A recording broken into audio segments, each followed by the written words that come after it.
ನಮಸ್ಕಾರ ರೈತ ಮಿತ್ರರೇ, ಇವತ್ತಿನ ವಿಡಿಯೋ ಬಂದು ಸಾವಯವ ಕೀಟನಾಶಕ ತಯಾರಿಸುವ ವಿಡಿಯೋ. ಇದ್ರ ಹೆಸರು ದಸ್ಪರ್ಣಿ ಕಷಾಯ. ಇದಕ್ಕೆ ಬೇಕಾಗೋದು 15 ಲೀಟರ್ ಆಕಳದ ಗಂಜು, 2 kg ಬೇವಿನ ಸೊಪ್ಪು, 2 kg ಮಧುಗುಣಿಕೆ ಸೊಪ್ಪು, 2 kg ಔಡ್ಲೆಲೆ ಪಪ್ಪಾಯ ಎಲೆ, 2 kg ಹತ್ತಿಫಲ, 2 kg ಲಂಟಾಣಿ, 2 kg ಬಿಳೆ ಜಿಲ್ಡಿ ಸೊಪ್ಪು, 2 kg ಹೊಂಗೆ ಸೊಪ್ಪು, 2 kg ಇದು ಸೀತಾಫಲ, 2 kg ಲಕ್ಲಿ ಸೊಪ್ಪು, 2 kg ಔಡ್ಲೆಲೆ, 1 kg ನೋಳಿ ಸರ, ಅರ್ಧ kg ಹೊಗೆ ತಂಬಾಕು, 1/4 kg ಅರಿಶಿನ ಪುಡಿ, 1/4 kg ಖಾರದ ಪುಡಿ, ಇದ್ರಾಗೆ 1/4 kg ಮೆಣಸಿನ್ಕಾಯಿ, ಹಸಿಮೆಣಸಿನ್ಕಾಯಿ, 1/4 kg ಶುಂಠಿ, 1/4 kg ಬೆಳ್ಳುಳ್ಳಿ ಪೇಸ್ಟ್ ಮಾಡ್ಕೊಂಡಿದ್ವಿ.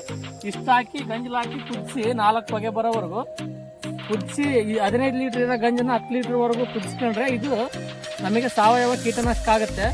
ಎಂಥದೇ ಹುಳ ಇರಲಿ, ಎಂಥದೇ ಮೆಣಸಿನ ಗಿಡಕ್ಕೆ ರೋಗ ಇರಲಿ, 30 ಸೆಕೆಂಡಲ್ಲಿ ಎಲ್ಲ ಹುಳನೂ ಸಾಯುತ್ತೆ.